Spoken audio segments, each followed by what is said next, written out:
MyFM 嘅聽眾大家好，我係周振耀做啦。今次嚟到香港，當然就要訪問寒戰1994嘅導演同埋演員們。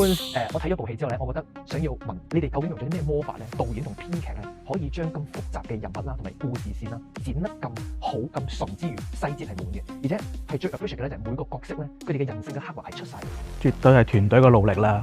咁台前你見到佢哋啦，咁優秀啦嚇。我差唔多都同自己講，我話而家你再俾我再諗咧。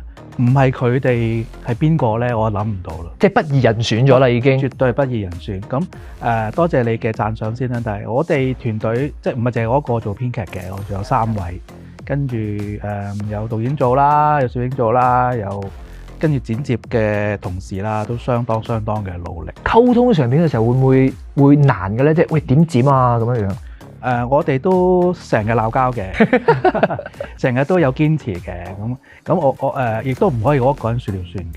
咁都係團隊們一齊去好努力地去，最重要係讓觀眾喜歡啦。多謝你中意啦。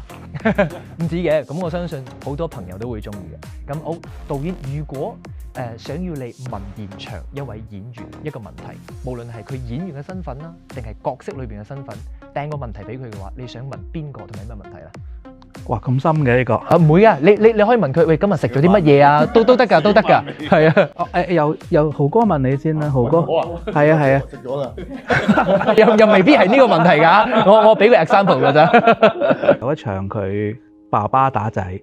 OK，咁我哋其實當日唔係拍咗好耐嘅啫，但係我哋當日係平息靜氣去，又係冇人敢唞一大啖嘅氣去等佢兩位發揮咁樣。到最尾嘅時候咧，剪接師佢留咗豪哥嘅最 last 嗰個 shot， 係佢個 shot 就係一路隻手喺度喐緊。哦，係啊。係啊。我見到係啊。佢好想追出去。